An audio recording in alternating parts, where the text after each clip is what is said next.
August 7th, 1942, the world held its breath. For 8 months, since the fires of Pearl Harbor, the United States had been losing. We had lost the Philippines. We had lost Wake Island.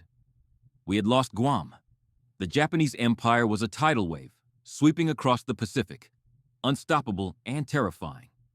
But on a small obscure island in the Solomon Chain, the tide was about to hit a rock. The island was called Guadalcanal. To the Marines of the 1st Division, packing into the landing craft, it was just a green smear on the horizon. None of us could pronounce it. None of us knew where it was on a map. We were told it was critical. We were told the Japanese were building an airfield there that could sever the lifeline to Australia. We were the first. The spearhead, Operation Watchtower, but we didn't call it that. We called it Operation Shoestring because we had nothing. We had old bolt-action Springfield rifles from World War I. We had food rations that were leftovers from the Great War. We had barely enough ammunition for a few days of fighting. But we had the element of surprise. The landing was eerie. We expected a bloodbath. We expected the beaches to be rigged with mines and swept by machine guns. Instead, there was silence. We walked onto the black sand beaches without firing a shot. The jungle waited for us, green and steaming. The only sound was the crunch of our boots on the coral and the screech of tropical birds. We moved inland, seizing the unfinished Japanese airfield. It was almost too easy. We laughed. We thought, maybe this won't be so bad.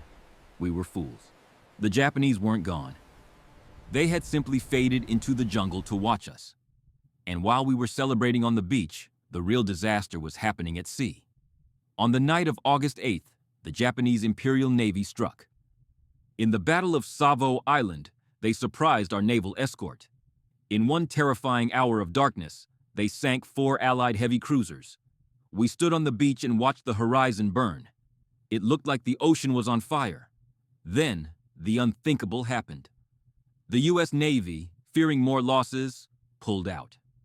The transport ships, still half full of our food, our heavy artillery, and our medical supplies, weighed anchor and sailed away. We were abandoned. 16,000 Marines, stranded on a hostile island 3,000 miles from home, with no air cover, no naval support, and food for only 30 days. The silence of the jungle suddenly felt very different. It wasn't peaceful, it was predatory. And then the island itself turned against us. Guadalcanal wasn't just a battlefield, it was a biological weapon. The heat was a physical weight, pressing down on you until you gasped for air. It was 100 degrees in the shade, with 90% humidity. Within minutes of stepping off the beach, our uniforms were soaked black with sweat and never dried again for 4 months. Then came the smell. The smell of Guadalcanal is something you never forget. It smelled of rotting coconuts, decaying vegetation, stagnant mud, and later, unburied bodies. It was a sweet, cloying stench that coated the back of your throat. And the insects. Mosquitoes the size of dimes. They didn't just bite. They injected malaria, dengue fever, and elephantiasis. Within weeks, half the division would be shaking with chills. Their eyes yellow with jaundice, shitting blood from dysentery. We weren't fighting an army yet. We were fighting the environment. We dug in around the airfield, which we named Henderson Field. We dug foxholes in the coral and mud. We strung barbed wire, and we waited. The Japanese didn't attack immediately. They let the jungle soften us up. They let the hunger gnaw at our bellies. We were eating captured Japanese rice, riddled with weevils. We called it worm rice. You learned to eat it in the dark so you wouldn't see what was wiggling in your spoon. Every night the fear grew. The jungle came alive after dark. Strange bird calls. Snapping twigs. Was it a lizard? Or was it a Japanese infiltrator crawling toward your foxhole with a knife? We learned the first rule of Guadalcanal. Nothing moves at night. If it moves, it dies. You don't ask for a password. You shoot. We killed land crabs. We killed wild pigs. And sometimes, in the confusion of the shadows, we killed each other. But the Japanese were coming. We could feel it. They were gathering in the jungle, massing for the first test. And on August 21st, at a place called the Tenaru River, the test began. Colonel Ichiki was a proud man. He led the first detachment of Japanese troops sent to retake the island. He looked at the Marines with contempt. He believed the Americans were soft, decadent, incapable of fighting in the dark. He didn't wait for reinforcements. He decided to attack immediately with 900 men. He chose the sand spit at the mouth of the Tenaru River, which was actually Alligator Creek, but the maps were wrong. It was 03 a.m., pitch black. The Marines of the 2nd Battalion, 1st Marines, were waiting in their foxholes along the riverbank. Suddenly, a green flare popped overhead, bathing the sand spit in eerie, wavering light. Then came the sound, a sound that would haunt our nightmares for the rest of our lives. Banzai, Banzai, Banzai. Hundreds of voices screaming in unison. It wasn't a battle cry, it was a death scream. They came running out of the coconut grove, a human wave. They weren't using tactics. They were running straight into the teeth of our machine guns. Our 37mm canister rounds, giant shotgun shells, tore through their ranks. The water-cooled .30 caliber machine guns melted barrels firing so fast. We mowed them down in rows. But they kept coming. They climbed over the bodies of their own dead to get to us. They threw themselves onto the barbed wire so others could run over their backs. It was madness. We had never seen anything like it. In Europe, if a unit takes 30% casualties, they surrender or retreat. Here, they took 90% casualties and kept attacking. They got into the foxholes. It became hand-to-hand. Knives, bayonets, entrenching tools. I remember seeing a Marine fighting a Japanese officer. The officer had a samurai sword. The Marine had a kabar knife. They were rolling in the sand, screaming, covered in blood. It was primal. It wasn't soldiering. It was butchery. When the sun rose, the sand spit was a carpet of bodies. The smell of blood mixed with the sea salt and the rotting coconuts. The river was red. We walked among the dead. And we learned the second rule of Guadalcanal. The Japanese soldier does not surrender. We found wounded Japanese. When the corpsmen, our medics, went to help them, the wounded would pull the pins on grenades hidden under their bodies. They blew themselves up just to kill a medic. We stopped taking prisoners. We learned to shoot the bodies again to make sure they were dead. It hardened us. It stripped away the veneer of civilization. We realized we were fighting a species of enemy that didn't care about their own lives, which meant they certainly didn't care about ours. But the Tenaru was just a skirmish, a jab. The haymaker was coming. The Japanese realized they couldn't push us into the sea with 900 men, so they brought in a brigade, the Kawaguchi Brigade.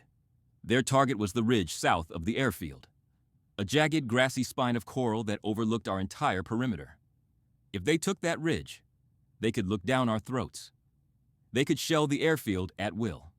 We would be finished. Defending that ridge was a composite battalion of raiders and paratroopers led by Colonel Merritt Edson. We called it Edson's Ridge. After the battle, history would call it Bloody Ridge. September 12th. The jungle exploded again. This time, it wasn't a reckless charge. It was a coordinated assault. 6,000 Japanese soldiers against 800 Marines. They hit us at night, of course. They always hit at night. They used the creeping barrage. They walked their mortar fire up the slope, staying just behind the explosions. We were pushed back. We ran out of ammo. We fought with grenades. When the grenades ran out, we threw rocks to trick them. The line was bending. It was about to break. Edson was everywhere. He stood on the skyline, ignoring the bullets, rallying the men. "Listen to me," he screamed. "The only thing they have that you don't is guts. Do you want to live forever?" But the real hero of the ridge wasn't a man. It was the artillery. The 11th Marines, miles back near the coast, fired their 105mm howitzers. They fired danger close. They dropped the shells so close to our own lines that the shrapnel flew over our heads. The ridge turned into a volcano. For 2 nights, the Japanese threw themselves at that hill. They chanted, they screamed, they died by the thousands. In the morning light, the ridge was unrecognizable. It was covered in a layer of corpses so thick you couldn't see the grass. The stench was unbearable in the morning heat. We had held, barely. But we were exhausted. We were starving. We were sick.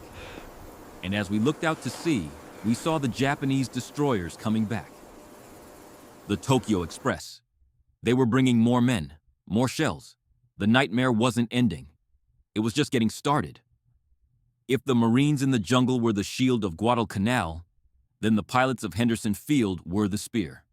We called them the Cactus Air Force, named after the code name for the island. They weren't a shiny uniform squadron like you see in propaganda films. They were a ragtag collection of strays.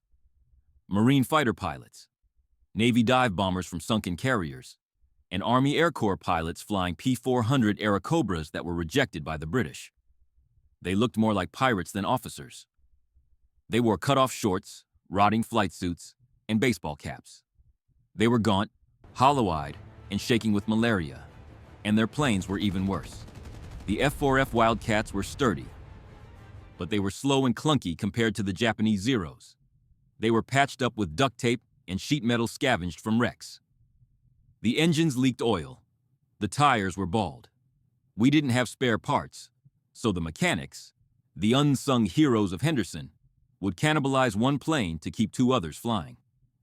They worked at night, under tarps, using flashlights, trying not to get sniped by the Japanese in the tree line. The airstrip itself was a disaster. It wasn't concrete.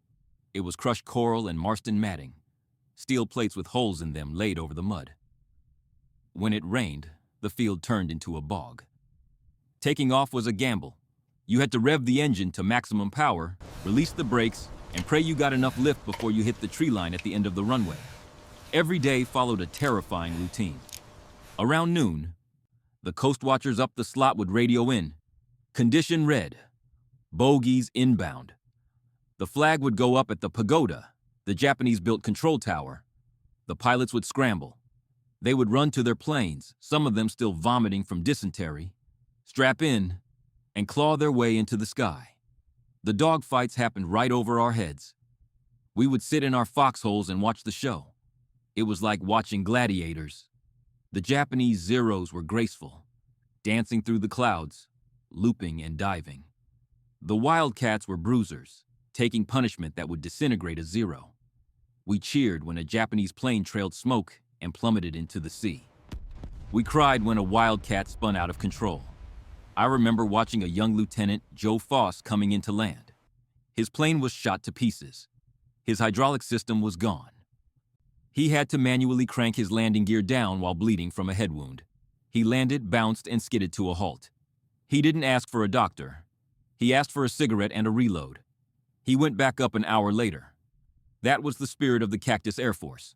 But the Japanese knew they couldn't win in the air as long as Henderson Field was operational, so they decided to destroy it from the sea. They had a weapon we couldn't touch. The battleships. October 13th, 1942. A date that is burned into the soul of every man who was on that island. We called it the Night of Hell. We had endured shelling before from destroyers and submarines. We called them Louis the Louse and Washing Machine Charlie. They were annoying, harassing fire. But this was different. At 01:30 a.m., a sound tore through the night sky. It didn't sound like a shell whistle. It sounded like a freight train falling from the heavens. Crump. The impact knocked men off their feet in bunkers half a mile away. The ground didn't just shake, it rippled like water. Then came the next one, and the next. Two Japanese battleships, the Congo and the Haruna, were sitting comfortably off the coast. They were firing 14-inch shells. A 14-inch shell weighs 1,500 pounds. It is the size of a small car. When it hits, it digs a crater you can hide a house in. They weren't aiming at the infantry lines. They were aiming at the airfield. The jungle turned into an inferno. The fuel dump took a direct hit. Aviation fuel exploded, sending a mushroom cloud of fire thousands of feet into the air, lighting up the night like a demonic sunrise. We huddled in our foxholes, pressing our bodies into the mud, praying to a God we hadn't spoken to in years. The noise was beyond deafening. It was a physical assault on your senses. Your teeth rattled in your skull. Your nose bled from the concussion. You couldn't think. You couldn't scream. You just existed from one explosion to the next, waiting for the one that would turn you into dust. The shelling lasted for 90 minutes. 90 minutes of continuous heavy-caliber naval bombardment. When the sun rose, Henderson Field looked like the surface of the moon. 48 of our 90 planes were destroyed. They were twisted heaps of burning metal. The runway was pockmarked with massive craters. The pilots walked through the wreckage, looking like ghosts. They touched the broken wings of their birds. We thought we were finished. We thought, this is it. We have no air cover. The transports will come today and wipe us out. But then a miracle of American stubbornness happened. The mechanics grabbed shovels. The cooks grabbed shovels. Even the walking wounded grabbed shovels. We filled the craters. We moved the wrecked planes. We scavenged fuel from the bottom of the barrels. And by noon, remarkably, unbelievably, a flight of Wildcats sputtered down the runway and took off. When they flew over our lines, the cheer that went up from the foxholes was louder than the bombardment. It was a roar of defiance. We were battered. We were bleeding. We were starving. But the Cactus Air Force was still flying. And as long as they were in the air, we knew we had a chance. By October, the dynamic of the island had shifted. We weren't just rats hiding in holes anymore. We were becoming the cats. But to expand our perimeter, to push the Japanese artillery out of range of the airfield, we had to cross the Matanikau River. The Matanikau wasn't a mighty river like the Mississippi. It was a dark, sluggish snake of water, twisting through steep ravines and tangled undergrowth. Ideally, it was a defensive line. In reality, it was a graveyard. Crossing that river meant leaving the relative safety of the wire. It meant walking into Indian country. The Japanese were dug into the West Bank. They were masters of camouflage. They didn't build bunkers on top of the ground. They built them inside the roots of the banyan trees. They dug spider holes covered with palm fronds, leaving only a 2-inch slit for a machine gun barrel. You could look at a patch of jungle for an hour and see nothing. But the moment you stepped into the water, the jungle would blink and you would die. The patrols were a game of Russian roulette. We moved in single file, silent, hand signals only. The heat in the ravines was suffocating. The air didn't move. It hung heavy with the smell of rotting vegetation and fear. Every step was a calculation. Is that a vine or a tripwire? Is that a log or a sniper? The Japanese had a weapon we learned to hate, the Nambu Type 96 light machine gun. We called it the woodpecker because of its distinctive stuttering sound. Chat, chat, chat, chat. When the woodpecker started singing, leaves shredded, bark exploded, and men dropped. I remember a patrol led by a legend, Lieutenant Colonel Louis Chesty Puller, a man with a chest like a barrel and a pipe clenched in his teeth. He didn't seem to know the meaning of fear.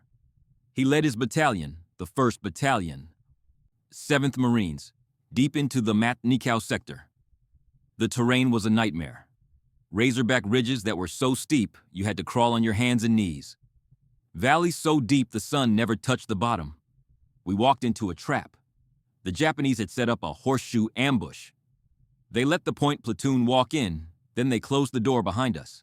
Mortars started raining down. Snipers opened up from the trees above. We were pinned down in a bowl of fire. But this time, we didn't panic. We had been on the island for 2 months. We were no longer the green kids who landed on the beach. We were old breed. We were gaunt, malaria-ridden killers. Puller called in the artillery. He walked the 105mm shells dangerously close to our own positions, creating a wall of steel that the Japanese couldn't cross. Then, we fought our way out. Not by retreating, but by attacking the flanks. We engaged them with grenades and bayonets. We cleared the spider holes one by one. It wasn't elegant. It was a brawl. But the defining moment of the Matanikau campaign came later, when we trapped them. We located a Japanese battalion, fresh troops, still wearing clean uniforms, hiding in a deep, narrow ravine. They were resting, preparing for an attack on the airfield. We surrounded the ravine. We put machine guns on the ridges looking down. We set up mortars at the entrance and exit. It was like shooting fish in a barrel. When the order was given, the ravine exploded. Heavy machine guns rained fire down into the pit. The mortars pounded the floor of the valley. The Japanese tried to climb the walls, but they were cut down. They tried to charge the guns, but they were shredded. It was a massacre. We poured fire into that ravine until the barrels of our guns glowed red hot, and the water in the cooling jackets boiled off. When the firing stopped, there was an eerie silence. No screams, no movement. We went down to inspect the damage. The floor of the ravine was a carpet of bodies, 600 men, an entire battalion wiped out in an afternoon. It was grim, it was horrific, but it was also a turning point. We realized that the Japanese weren't invincible supermen. They bled. They died. And if we used our firepower correctly, we could exterminate them. The Battle of the Matanikau changed us. We stopped being afraid of the jungle. We realized that the jungle didn't belong to the emperor. It belonged to the Marine with the sharpest bayonet and the steadiest aim. But as we pushed west, expanding our lines, we found something even more disturbing. We found their diaries. We found their letters. And we realized that the enemy we were killing wasn't just fighting us. They were fighting a slow, agonizing death from starvation. The Starvation Island phase had begun. By November 1942, the jungle had done what our bullets couldn't. It had broken the Imperial Army. We started to notice a change in the bodies we found on patrol. They weren't the muscular, well-fed shock troops we had fought at the Tenaru.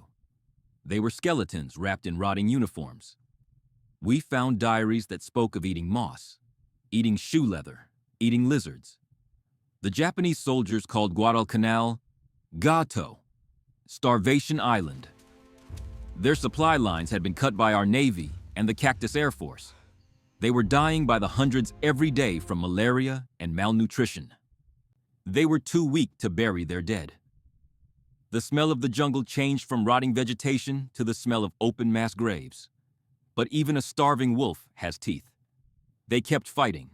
They fired Pistol Pete, their heavy artillery, at the airfield every day. They staged desperate suicidal ambushes. But the momentum had shifted. The 1st Marine Division, the old breed, was finally being relieved. The U.S. Army's American Division and the 2nd Marine Division were arriving to take over the burden. When we saw the fresh Army troops walking off the landing craft, we stared at them. They looked so clean. Their uniforms were green, not yellow with sweat. They had meat on their bones. They looked at us with horror. We were bearded, ragged, emaciated scarecrows. We had the 1,000-yard stare, eyes that looked right through you, seeing things that weren't there. We dragged our weary bodies to the beach to board the transport ships. Leaving Guadalcanal felt like leaving a different planet, a planet of death. But the Japanese had one last surprise for the fresh troops. In January 1943, we saw increased activity from the Tokyo Express, destroyers racing down the slot at night. We thought they were bringing reinforcements for one final massive Banzai charge. We braced for the worst. But they weren't bringing men in. They were taking men out. It was Operation K, one of the most brilliant evacuations in military history. Under the cover of darkness, right under our noses, the Japanese Navy extracted 10,000 surviving troops. They did it silently. They left rearguard units to fire machine guns and mortars to make us think the front lines were still manned. On February 9, 1943, the American forces launched their final offensive to crush the Japanese pocket. They moved forward with tanks and flamethrowers, expecting a bloodbath. Instead, they found nothing. The jungle was empty. They found abandoned equipment. They found piles of supplies. They found boats left on the beach. The enemy had vanished like ghosts into the sea. After 6 months of the most brutal combat in the Pacific, silence finally fell over Guadalcanal. Major General Alexander Patch sent a radio message to Admiral Halsey. Tokyo Express no longer has a terminus on Guadalcanal. It was over. The cost was staggering. The Allies lost 7,000 men. The Japanese lost 30,000, most of them to starvation and disease. But the numbers don't tell the story. The story is what happened to the myth of Japanese invincibility.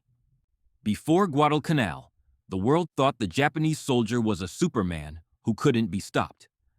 After Guadalcanal, we knew the truth. They could be beaten. They could be starved. They could be killed. But we also learned the price of beating them. We learned that the road to Tokyo would be paved with islands just like this one: Tarawa, Peleliu, Iwo Jima, Okinawa. Each one would be a nightmare. But Guadalcanal was the first. It was the school where the United States Marines learned the trade of jungle warfare.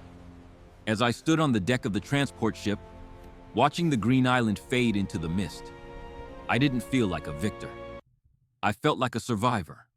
I thought about the friends I left behind in the black sand of the Tenaru and the coral ridges of Edson's Hill. They would never leave. They would remain there forever, young and brave, guarding the slot. I lit a cigarette, the smoke mixing with the salt air, and I made a promise to myself. I would live. I would go home, and I would never, ever forget the smell of that island. This has been the story of the Guadalcanal nightmare, the battle that turned the tide of the Pacific War. Thank you for watching Beneath the Metal. We tell these stories to honor the sacrifice of the men who walked through hell so we could live in peace. If this story moved you, please subscribe and share, lest we forget.